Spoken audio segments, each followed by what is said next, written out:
Get the unmissable news stories of the day. This is the Beijing Hour. Examining the events that impact and shape China and the rest of the world. This is the Beijing Hour, 1 hour of news and information brought to you every weekday. Now here's your host. Shane Bigham with you on this Thursday, February the 12th, 2026. You're listening to the Beijing Hour, coming to you live from the Chinese capital. On today's program, Chinese officials have forecast over 2 million daily cross-border trips during the upcoming Spring Festival holiday. Iran says the goal of reaching a deal with the U.S. on a peaceful nuclear program is still achievable. And Chinese machinery and manufacturing upgrades are boosting farm productivity across Brazil.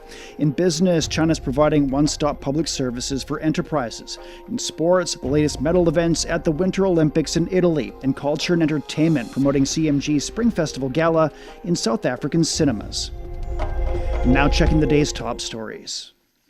China's National Immigration Administration forecasts just over 2 million daily cross-border trips during the upcoming Spring Festival holiday, and that marks an increase of 14% from the same period last year. Major international airports expect significant passenger surges. Authorities say outbound travel will peak on Sunday, while inbound flows will reach their highest between February 22nd and 23rd. More foreign visitors are also seizing the opportunity to join the festive celebrations across China. We will be here for over 2 weeks, having a family time, look at the firecracker show, enjoying food. So it's a day off for us in China. I expect to have a lot of good times and a lot of good food. There are so many places in China that I want to visit. This time, coming to Harbin, the place I'm most looking forward to is the ice and snow world, and I also want to taste all kinds of local delicacies. Well, meantime, communities in southern China have celebrated the Little New Year to mark the arrival of the holiday season. Expats living in Shanghai picked up calligraphy brushes to learn the craft for the very first time. And Chen Tong reports. For this group of expats, calligraphy is something new. Mike Norton tried it for the very first time, doing his best to write 马年大吉, meaning big fortune in a year of the horse. As you can see, maybe not so good a job. We need more practice. This is also the first time for the Kyrgyz couple to use brush pens. They wrote 马到成功, meaning instant success. But there are also expats who trained when they were young, so their work looks quite good. What the lady told me is like, this one's 篆书, this one's 草书, and then this one 甲骨文 looks like it. This does not look like a horse. It does not look like a horse, but, I'll accept it. Well, calligraphy might be a little difficult for ththose foreigners, but today is 小年, Little New Year, so this special activity means far more than writing itself. The event was organized by District-Level Culture and Tourism Promotion Department in Shanghai. In China, Little New Year marks the start of Spring Festival preparations, about a week before Chinese New Year. These expats hope their calligraphy will bring luck and prosperity in the year of the horse. Always health and hopefully prosperity. I really enjoy just doing all these group activities together, and just reminds me of, building community and just celebrating new beginnings and just being together with family and friends. And that's something that I feel is really appreciate about Chinese New Year. For Chinese people, the New Year is a time for family reunion. And for these expats living far from home, experiencing Chinese traditions helps them understand the rituals and feel the warmth of family as well. That was Chen Tong reporting. The China-Lao Railway is seeing an increasing number of international travelers eager to experience traditional Spring Festival customs. Data from the Mohan Exit Entry Border Inspection Station shows that since the start of the travel rush period early this month, the railway checkpoint in southwestern China has processed around 10,000 inbound and outbound travelers.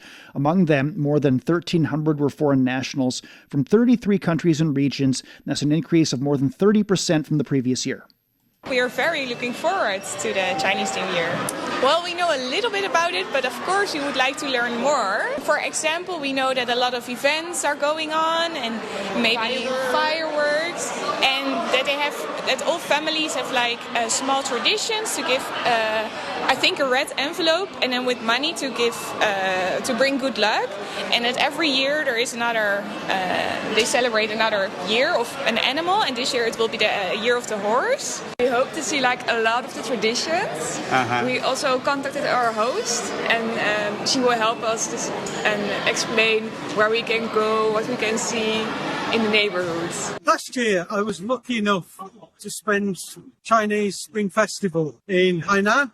Memorable experience for me. People were pleasurable, really interesting, fantastic time. I most remember on the night, fireworks, all day long, fireworks. May I wish a Happy New Year and a prosperous 2026 to all Chinese people for next year. The China-Lao Railway, a flagship Belt and Road project, began operations in December of 2021.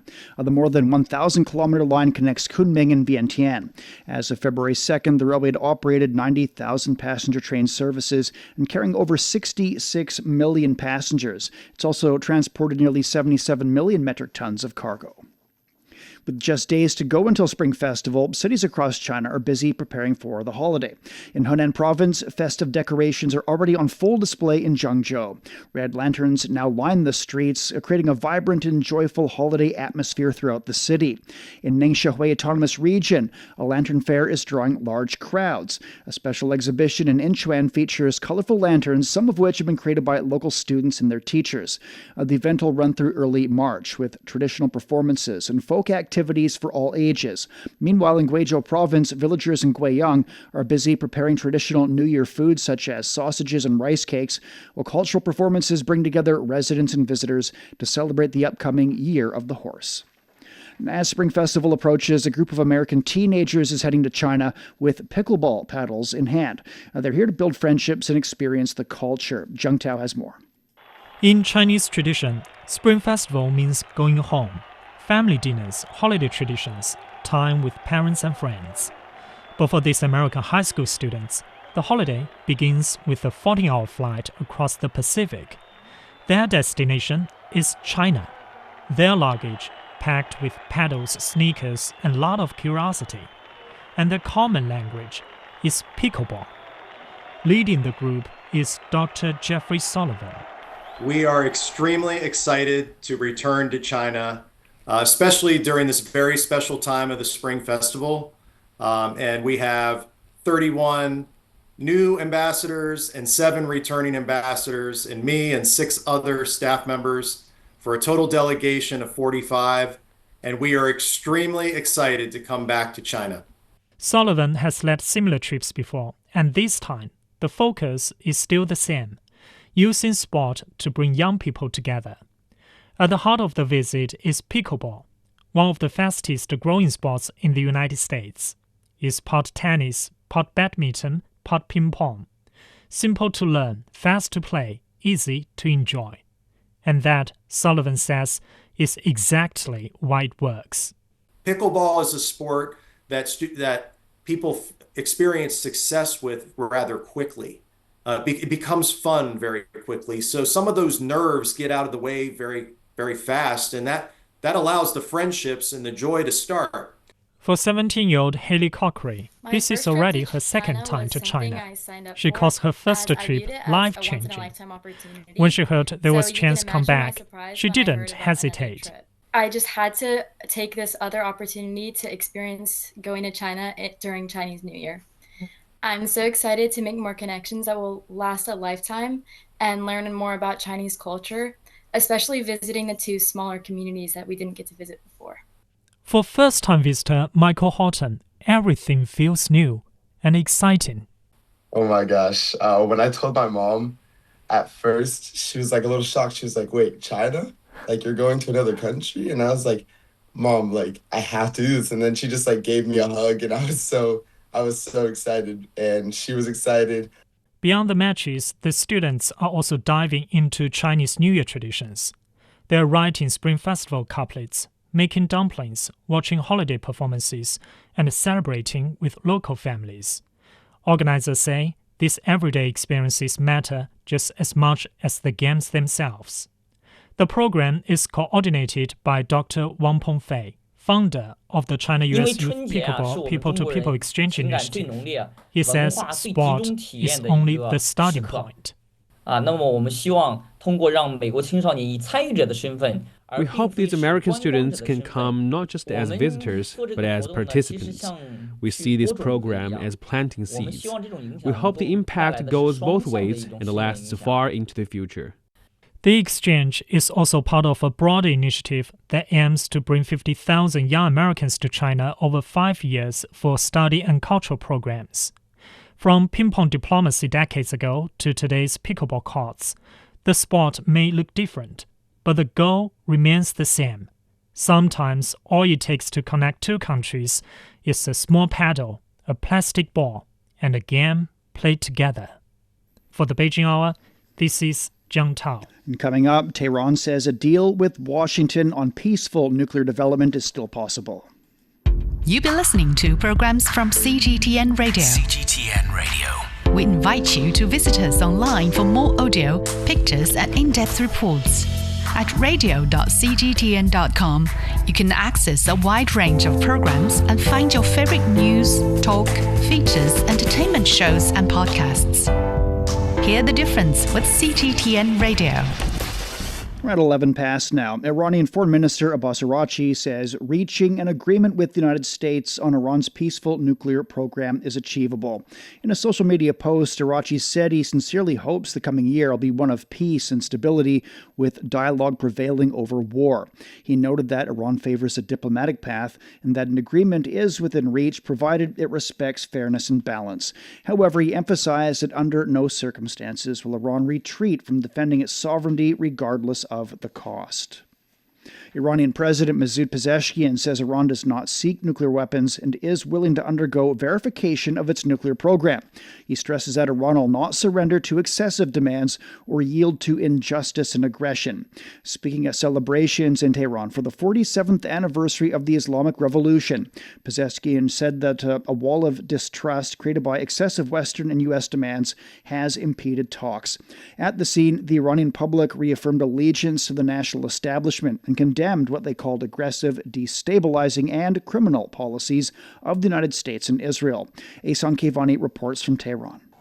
47 years after the revolution that reshaped Iran, this year's anniversary arrives under a different shadow, one cast just last month when thousands took to the streets in violent protests across multiple cities. That is why the country's supreme leader invited the nation to participate in the anniversary rallies. On February 11th, tens of thousands gathered in Azadi or Liberty Square in Tehran. A defining feature of this anniversary is its intergenerational nature.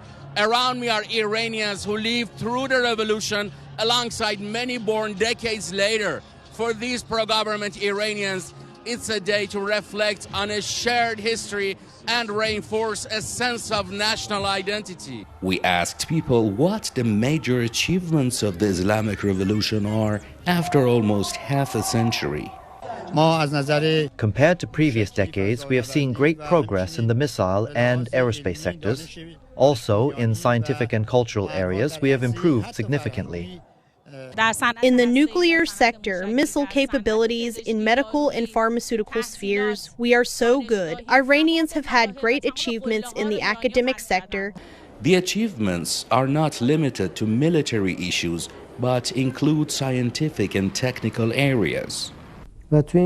During the past 4 to 5 decades, Iran has had remarkable achievements in terms of building power plants and also developing technical and engineering technologies. During the anniversary ceremony, President Masoud Pezeshkian made a public speech in Liberty Square. We are able to solve the problems with our Muslim neighbors, and we will overcome these problems. We do not need outsiders to come to the region and make decisions for us. Those gathered here present a different image.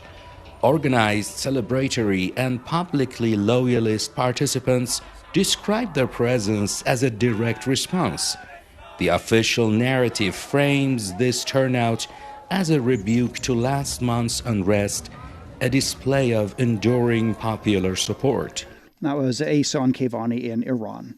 U.S. President Donald Trump says he's not reached a definitive agreement with Israeli Prime Minister Benjamin Netanyahu in their talks on Iran. The two leaders spoke behind closed doors at the White House on Wednesday in their seventh meeting since Trump returned to office last year. Trump has insisted that Washington will continue its talks with Tehran with the aim of striking a deal. Netanyahu was expected to urge Trump to include limits on Tehran's missile arsenal. The Israeli Prime Minister has repeatedly stressed that Israel's security interests must be taken into account. Owen Fairclough reports from Washington.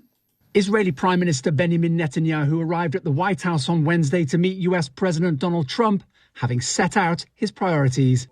Gaza, the region, but of course, first and foremost, the negotiations with Iran. Netanyahu's visit follows last week's indirect talks between the U.S. and Iran, aimed at de-escalating tensions that have soared since Trump took office for a second time. Trump supported Israel in last summer's conflict with Iran by bombing its nuclear program sites, whose purpose is disputed, and has threatened to strike Tehran's leadership amid mass protests against the government. If Iran's future and its implications for Middle East security are on the agenda, so is Gaza. Netanyahu's visit takes place before Trump hosts the first meeting of the Board of Peace he established to oversee Gaza's reconstruction following a ceasefire with Israel, though attacks continue.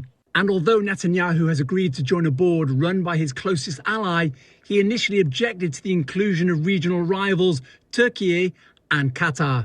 While on Monday, Gulf state board members Saudi Arabia and the United Arab Emirates joined the United Nations to condemn Israel's easing of settlement expansion in the occupied West Bank. Such actions, including Israel's continuing presence in the occupied Palestinian territory, are not only destabilizing, but, as recalled by the International Court of Justice, unlawful. The Board of Peace is due to meet next week.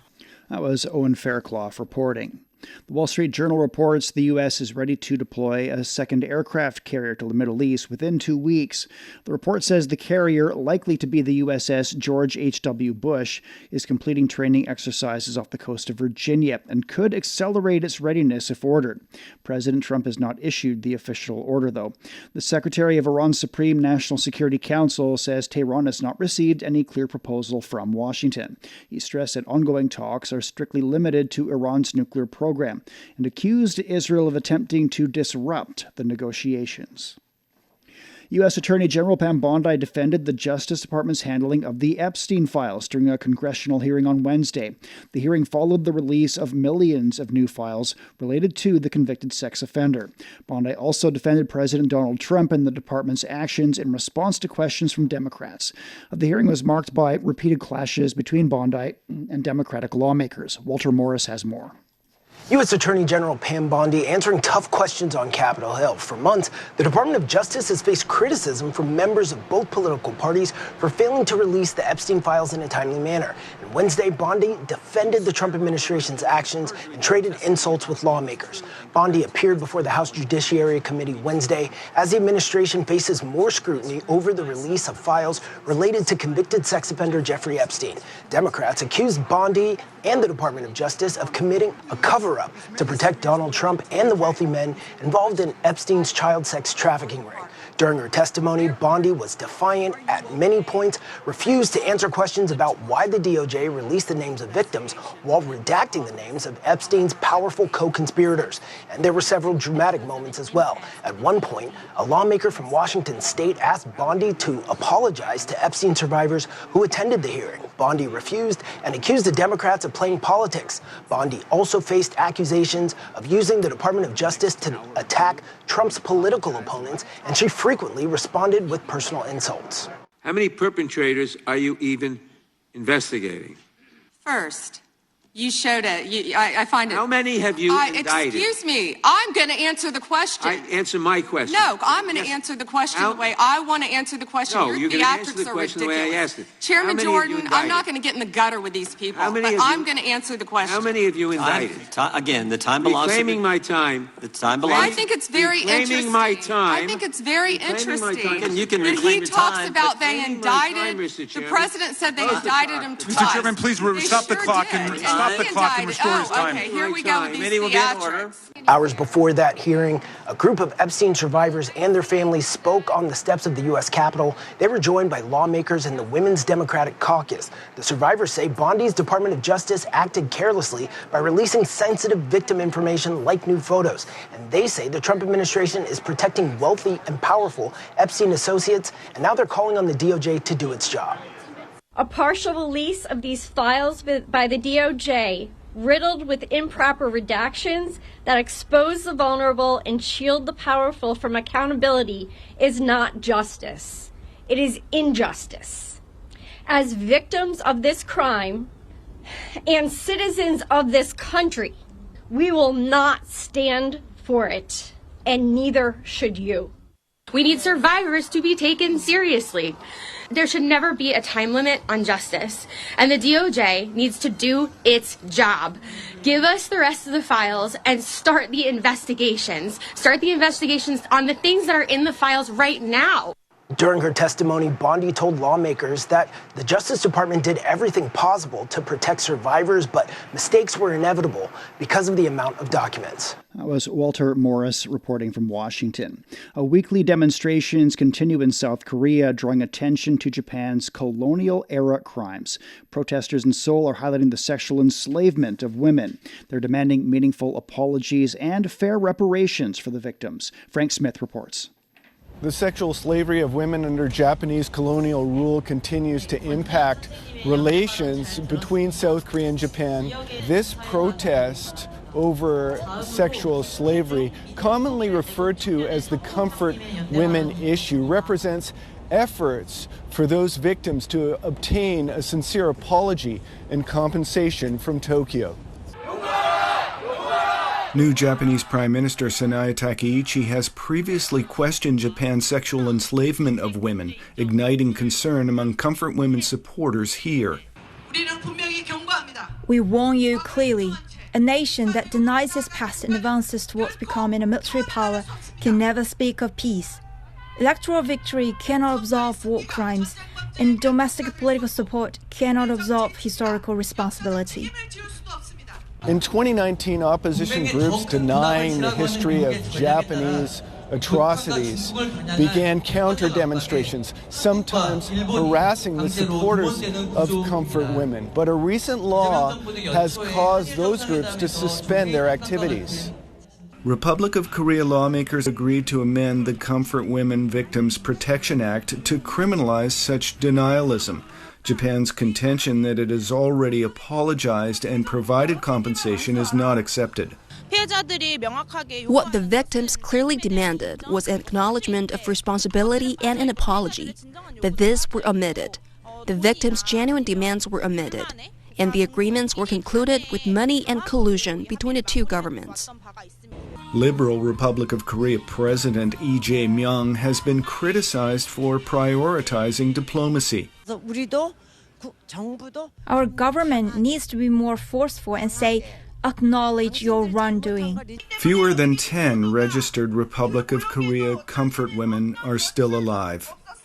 The demonstrators here on Peace Road at the Statue of Peace say their Wednesday rallies will continue as they amplify the calls of the comfort women victims and their hopes for a world at peace without war. That was Frank Smith reporting from Seoul. Coming up, Chinese know-how is helping to boost farm productivity in Brazil. Discover the realities and responses to our changing climate with Climate Watch. Uncover critical issues such as the Masai Mara's disrupted wildebeest migration and the drop in the Panama Canal's water levels. Delve into solutions for a sustainable future. Tune in to Climate Watch on your favorite podcast platform. Become more eco-conscious and take action to protect our planet. At 24 minutes past the hour. Brazil is one of the world's leading agricultural exporters, and its farm machinery market has long been dominated by European and American brands. Now, as Chinese manufacturing upgrades, Chinese agricultural machinery is gaining ground, from coffee plantations in southeastern Brazil to family farms in the northeast, boosting productivity across the country. Lei Shengping reports. Ribeirão Preto in Brazil's São Paulo state lies at the heart of the country's coffee and citrus belt. It's also a major hub for agricultural technology and the key entry point for Chinese farm machinery into the Brazilian market. In recent years, several Chinese brands have set up sales and service outlets here, offering after-sales support. Their products are steadily gaining recognition. Ubiratan Souza runs an agricultural machinery sales and service company that became an agent for Chinese manufacturer Ito in 2024. He says Chinese machines are winning over customers with easy operation, durability, fuel efficiency, and improving after-sales service. In 2025, sales of Ito products handled by his company rose by more than 130%, with sales expected to top 1,000 units in 2026. Chinese agricultural machinery now covers a wide range of power levels and meets the needs of different customers, from family farms to large-scale agriculture. Coffee grower Mauricio Makoto Kondo has farmed coffee for decades. His family manages more than 200 hectares of plantations and demands reliable machinery. 6 months ago, he bought his first Ito tractor and says it exceeded expectations. Fuel consumption is lower than my other tractors, and the cabin is quieter. It performs well in both power and daily efficiency. Chinese machinery is not only gaining acceptance in highly mechanized states like São Paulo and Minas Gerais, it's also expanding into Brazil's northeast, where small-scale family farming is common. In the town of Aboji, more local women are learning to operate agricultural machinery to improve efficiency and livelihoods. Nearly 60 years old Antonia Divani Maya Gomez has farmed corn and beans for over 15 years. She says mechanization has transformed her work. Before we worked with hose, it was very hard. Now with agricultural machinery, the work is much easier. Zaleski Nascimento Lima is an agricultural technology promotion officer training women to use farm equipment. She says interest is growing. Some women now want to learn how to operate larger machines. Supporting women in agriculture is essential for food security and quality of life. From large plantations to family farms, Chinese agricultural machinery is increasingly supporting Brazil's agricultural developments. Brazil is now among the fastest growing overseas markets for Chinese farm machinery exports. With competitive prices, a diverse product range, and expanding localized services, Chinese equipment is taking firm root in Brazil's red soil, deepening China-Brazil agricultural cooperation. That was Lei Xiangping reporting from Brazil with contributions from Yang Yimeng. The U.S. House of Representatives has narrowly approved a resolution to terminate President Donald Trump's use of emergency powers to impose tariffs on Canadian goods. The largely symbolic measure directly challenges Trump's claim that Canada poses a drug-related national security threat. The resolution now moves to the Senate, which has twice voted to block the tariffs. However, the bill faces an almost certain presidential veto, and overriding it would require 2/3 majorities in both chambers. Trump has warned of consequences for those opposing him and insisted Canada is among the worst trading partners. The tariffs have drawn sharp criticism for forcing up costs for U.S. households, estimated at $1,300 to $1,400 per year. We're at 29 past the hour. Beijing down to -2 Thursday evening. It's cloudy and 13 on Friday. Shanghai's down to 7, then sunny and 17. Chongqing will be overcast overnight, 8 degrees, then cloudy and 17. Nanchang's overcast and 4 this evening, then a light rainfall and 17. Last is cloudy tonight and tomorrow, a low of -6 and a high of 7. Elsewhere in Asia, Islamabad will be cloudy and 10 this evening, followed by 23 degrees on Friday. Vientiane's overcast and 19, then cloudy and 33. Phnom Penh's getting a light rainfall overnight in 23, followed by overcast conditions in 34. It's time for a short break. So far this hour, Chinese officials have forecast over 2 million daily cross-border trips during the upcoming Spring Festival holiday. Iran says the goal of reaching a deal with the U.S. on a peaceful nuclear program is achievable. And Chinese machinery and manufacturing upgrades are boosting farm productivity across Brazil. Shane Bigham with you. Stay with us here on the Beijing Hour.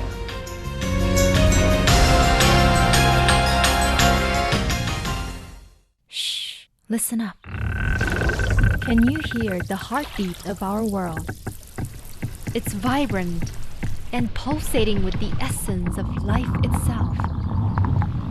From the stem of trees to the gurgle of rivers. From the silent strength of mountains to the icy whispers of glaciers.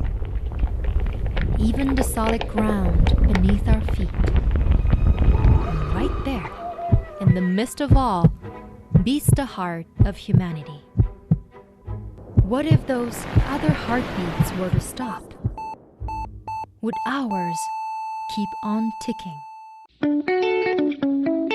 Ever wondered what's actually going on in Africa through the perspective of an African? How are things really going between China and Africa? What's the narrative of this relationship? Well, get a perspective with China-Africa Talk. Hear from African diplomats, entrepreneurs, academics, Chinese natives, and more. Get on our wavelength every week to find out what's real with China-Africa Talk. Find us on your favorite podcast. We'll see you there.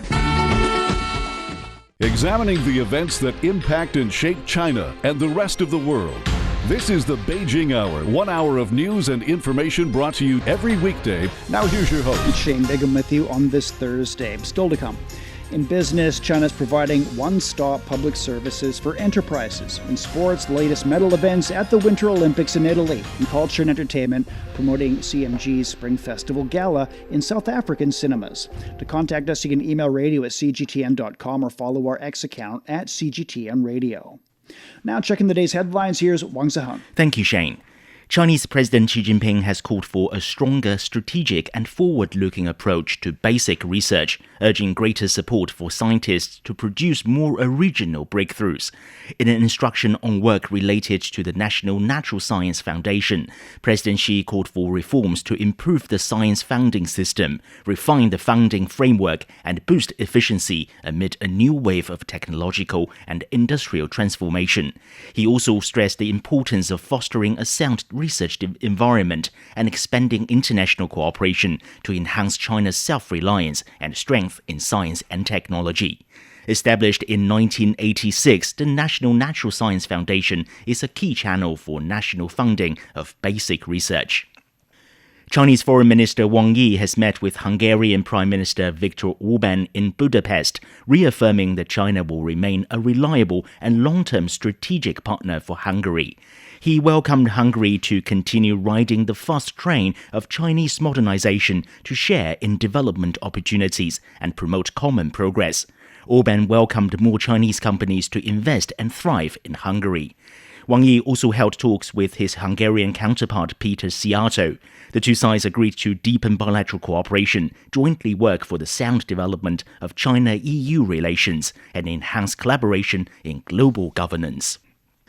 Data from the National Energy Administration shows that China's newly installed solar and wind power capacity exceeded a record 430 million kilowatts last year. That represented a 22% increase.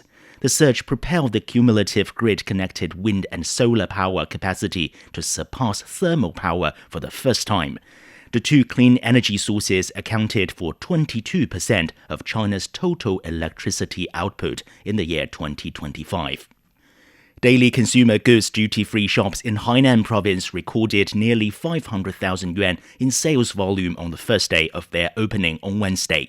That's equivalent to around $72,000.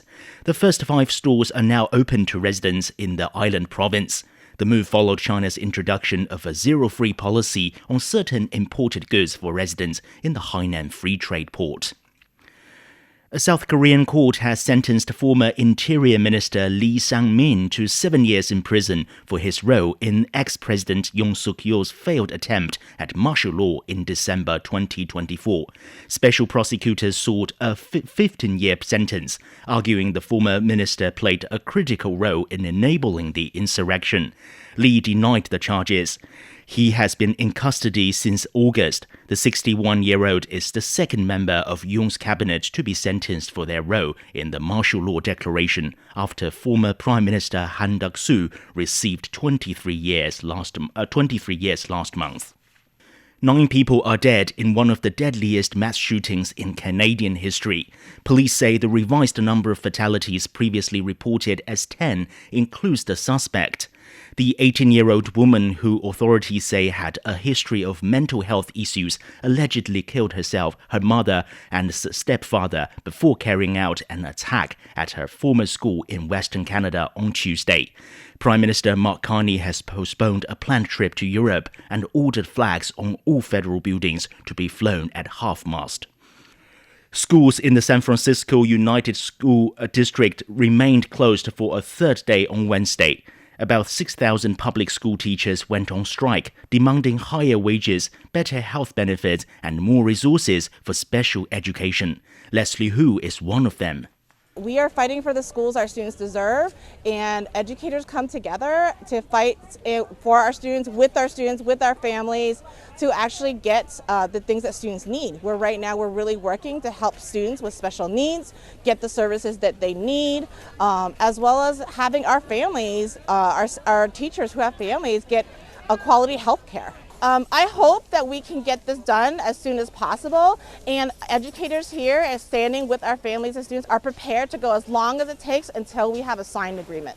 Teachers are asking for a 9% wage increase, but the district has only offered 6%. The district faces a deficit of $100 million and is under state oversight because of a long-standing financial crisis. Thank you very much. That's Wang Ziheng with headlines. Coming up in business, China is providing one-stop public services for enterprises. The Beijing Hour, your window on China and the rest of the world. 37 past now, and turning to business. Here's Tianyu. Thank you, Shane. Stock markets on the Chinese mainland closed higher on Thursday. The Shanghai Composite was up slightly, while the Shenzhen component gained more than 0.8%. Power equipment and non-metal material were among the top gainers. Hong Kong's Hang Seng Index decreased over 0.8%, and in Japan, the Nikkei remained almost flat. Meanwhile, international precious metal prices declined on Thursday. As of the time of writing, the gold spot price stood at around $5,069 per ounce, down around 0.2%. The silver spot price decreased nearly 0.4%. The Chinese Commerce Ministry says it has consolidated resources from various sectors to upgrade the former Going Global public service platform into a national-level integrated overseas service platform. It provides one-stop public services for enterprises throughout the entire process and value chain of Going Global. The upgraded platform coordinates resources across fields such as law, finance, and logistics. Focusing on region-specific and specialized professional services, it connects various platforms, including a major tax platform, a legal service platform, and a national public service platform for intellectual property. The newly opened Tongzhou Station, a major underground rail hub in Beijing's subcenter, is dramatically shortening commutes across the Beijing-Tianjin-Hebei region. Beyond saved minutes, it is also transforming how people begin their day. Xu Yumeng spends a day with station staff to see how this infrastructure turns travel time into readiness for work and for life. Tongzhou Railway Station, now operational in Beijing's eastern district, will significantly expand the rail links across the region. Travel times have been slashed.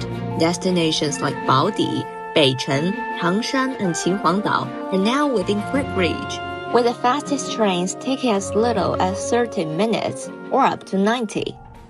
At 8:30 a.m., Wang Yao pins on her badge. Her day begins with a team briefing, preparing to guide thousands of passengers smoothly through their journeys. The station hasn't just reshaped travel for commuters, it changed her own commute. The biggest change for me is time saved. My old commute to Beijing Station was nearly 80 kilometers. Now it's about 35. I take the high-speed train, just 25 minutes door to door. Before, I drove 40 to 50 minutes. Now I use that train time productively, and I get more moments at home with my newborn. She's not alone. The station has simplified commutes for many staff, turning long, multi-light trips into direct, efficient rides. One colleague used to travel from Tangshan for testing, high-speed rail to Beijing Station, then a suburban line, then a bike, about 2 hours total.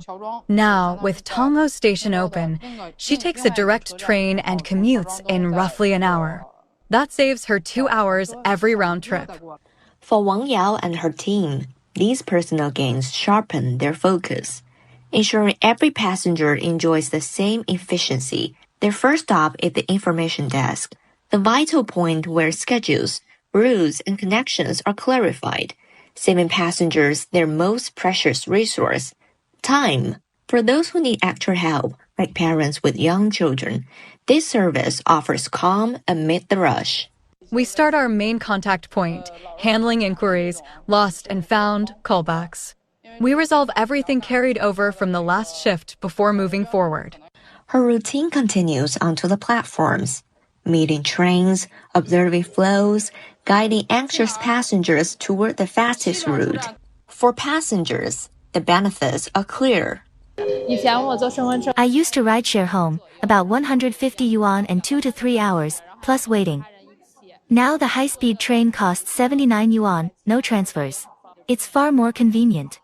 To experience what an hour on high-speed rail makes possible, which is the time often lost on road journeys, I boarded a train myself. On board is more than speed. With power outlets at hand, I recharge my laptop and settle into work, turning travel time into productive time. I even met a fellow passenger who became an interviewee, helping move my work forward along the way. I'm returning to my hometown in Yutian, Hebei. Before, it was a major trip, train from Beijing Station, carpool for 100 yuan, or a family pickup. Each way took 2 hours plus costs. Now, from my Beijing home, it's a 10-minute taxi to Tongzhou Station, then about 40 minutes to Yutian. I go home more often now. And that was Xu Yumeng reporting.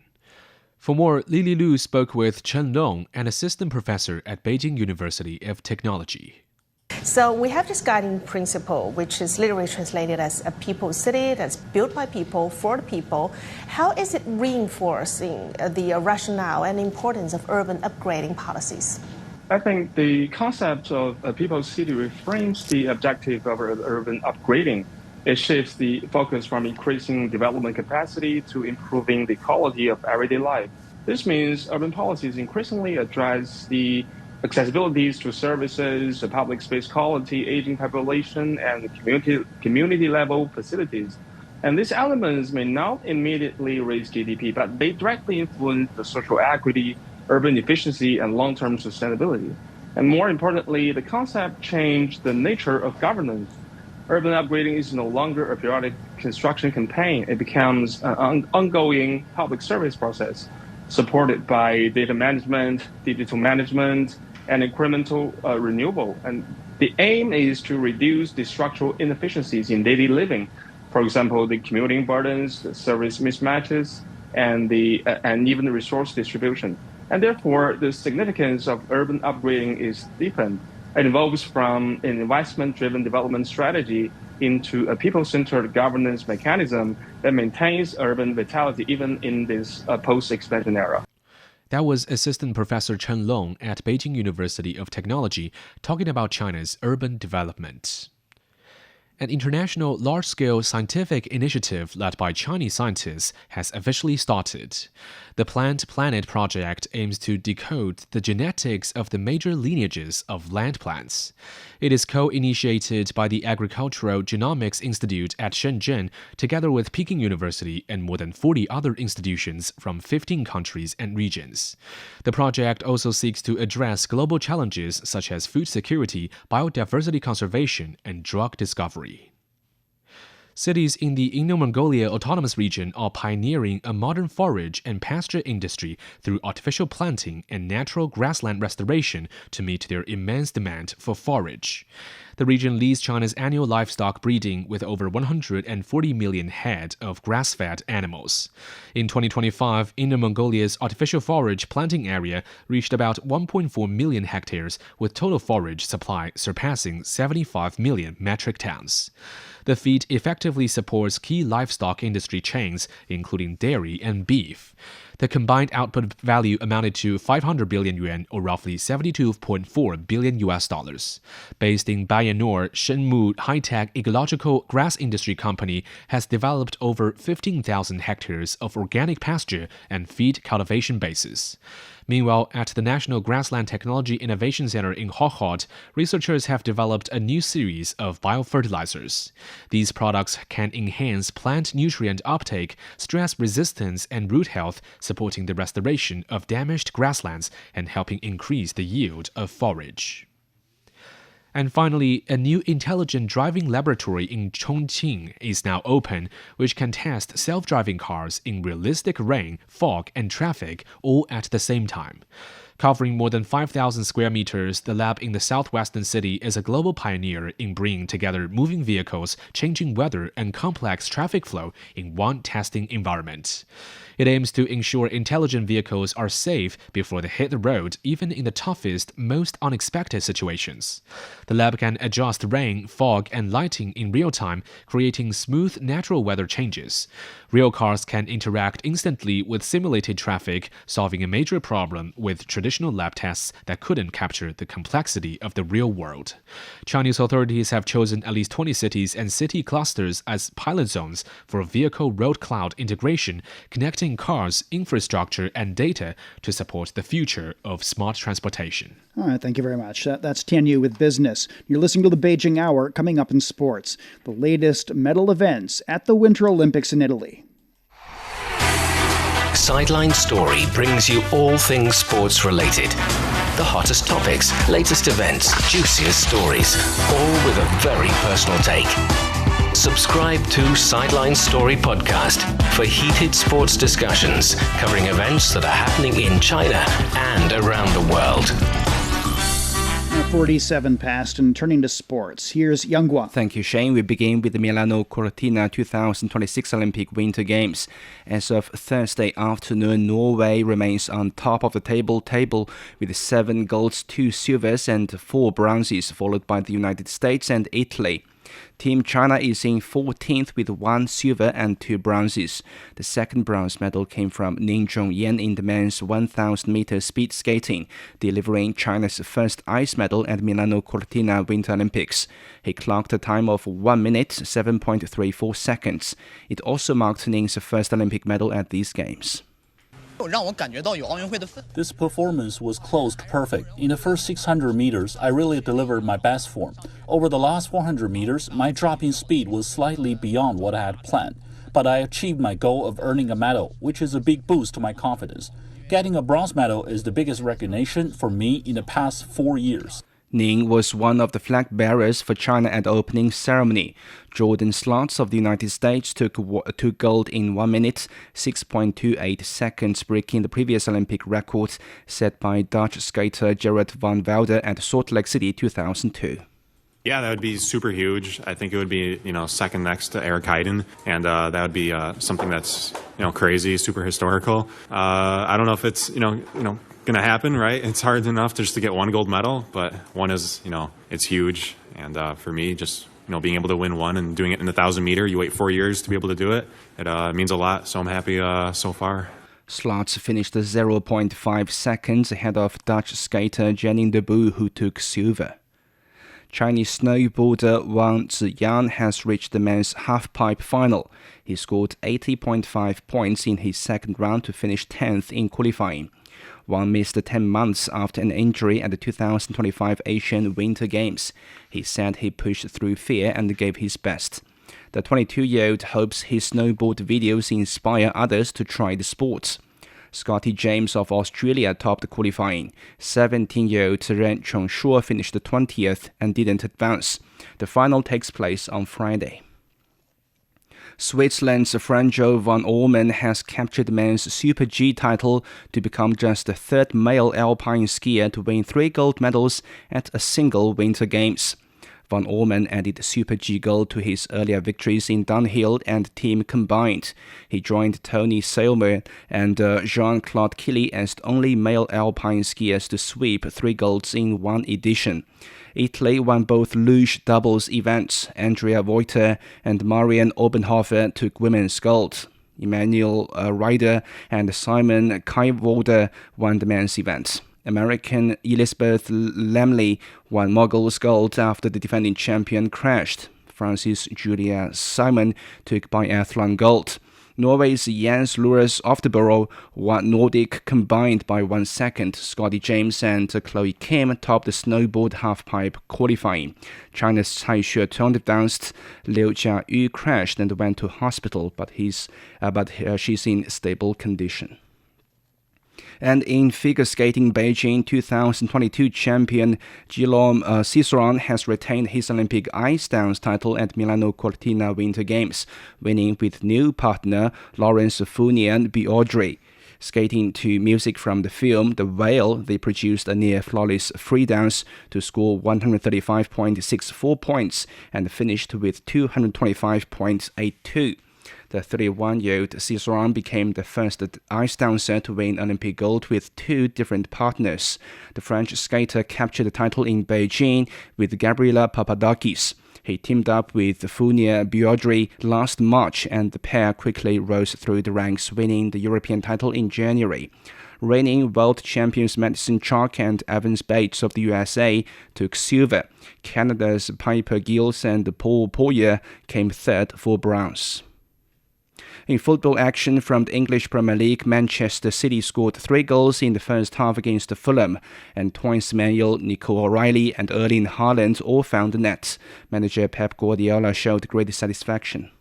It was a really good performance, yeah. One of the best in the season after Anfield. For our experience, when it's important emotional games like Anfield, the Champions League, the next one always is tricky. We were lucky it was a home and away, and we know the experience what happened in our first leg there when we suffer in crowd in second half because they are. I said we didn't run. Yeah, we ran there. The process they were so good. City now just 3 points behind league leaders Arsenal. Arsenal will take on Brentford. Elsewhere, Liverpool got past Sunderland 1-0. Liverpool is 6th. 2 points behind 5th placed Chelsea and 3 back from United in 4th. Nottingham drew 0-0 with Wolverhampton. Aston Villa beat Brighton 1-0 and it's Burnley over Crystal Palace 3-2. All right, thank you very much. That's Yang Guang with sports. You're listening to the Beijing Hour, and coming up in culture and entertainment, promoting CMG's Spring Festival Gala in South African cinemas. From north to south, east to west, people in China are chasing their dreams and leaving their mark. Want to know how they beat the odds and made a difference? Footprints brings you the true life stories of their journeys.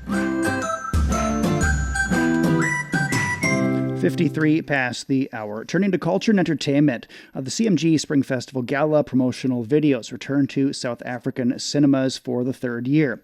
It now plays at a cinema in Johannesburg. Guadalupe Saborna is a cinema manager and says the technology and cultural elements are impressive.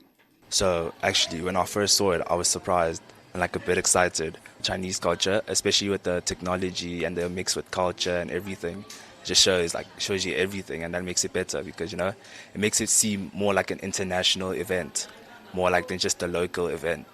Local viewers like Danielle Cower say they enjoy learning about Chinese traditions. I think it's a really good moment for, especially for multicultural experiences. So then we can also learn about, different countries and different cultures. The gala's promotional video first debuted in Cape Town cinemas in 2024 and expanded to cinemas in Johannesburg, Cape Town, and Durban last year. China Media Group has held a Spring Festival Gala event in Moscow with over 1,000 people participating in the cultural exchange. Russian artist Anna Donchenko gave CMG a horse-themed painting for the Year of the Horse.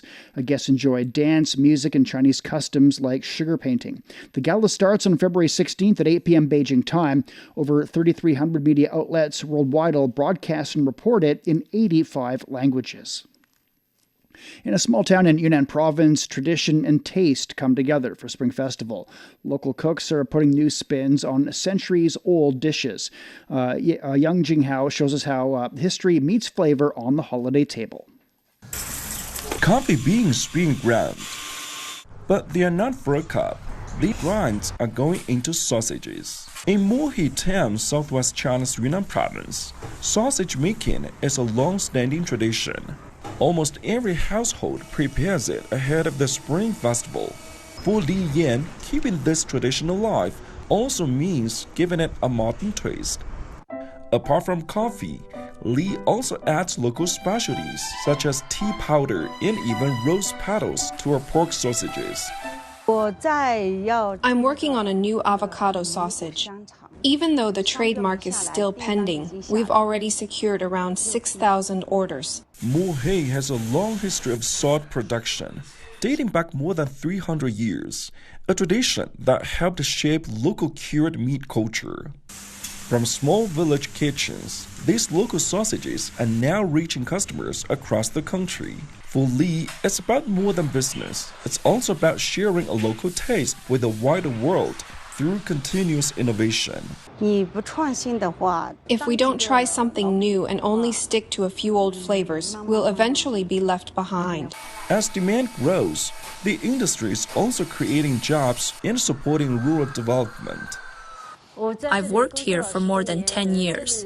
The working environment is good, the owner treats us well, and the pay is good. We were invited to taste some of the special delicacies. Wow, the rose adds a subtle fragrance that brightens the meat's deep and savory flavor. I've never tasted anything like this. Rooted in tradition and seasoned with creativity, these sausages carry the taste of home and the warmth of family reunions.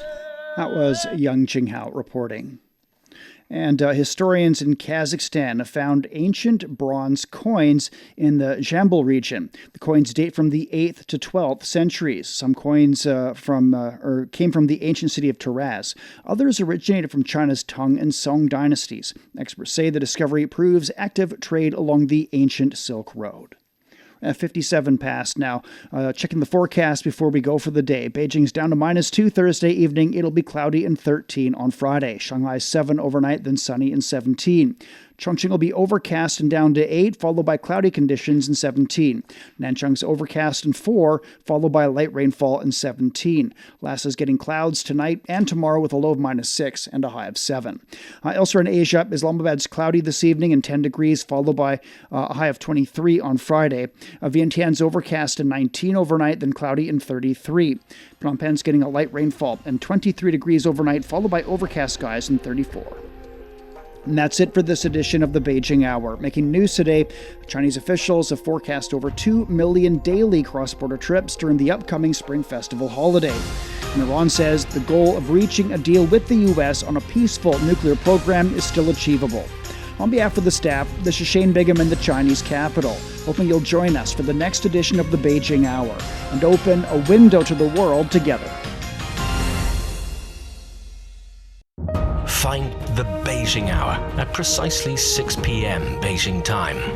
We meet you on podcast and on air every weekday. The Beijing Hour, your window on China and the rest of the world. He can't live without the Yellow River in his eyes. The Yellow River is so noble and elegant. Both my grandpa and dad made a living from the river. Would you like to move away from the Yellow River? I don't think I will. I love it so much. The Yellow River, The second longest river in China is regarded as a shaping force in the history, economy and culture of northern China. Today, about 100 million people live within its water basin, making up nearly 9% of the country's population. How is climate change felt at its headwaters, and what are the locals doing to cope with it?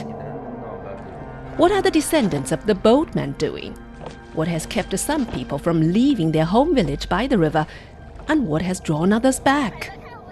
Could the fading fishing community revive in a time of digital transformation? From 2021 to 2024, our reporters visited the upper, middle and lower reaches of the Yellow River, talked to the herders, farmers, boatmen, fishermen and eco-activists who share a close bond with the river, and present their stories in pictures, podcasts and videos, all in our 12-part series, The Yellow River Mosaic, available only on CGTN Radio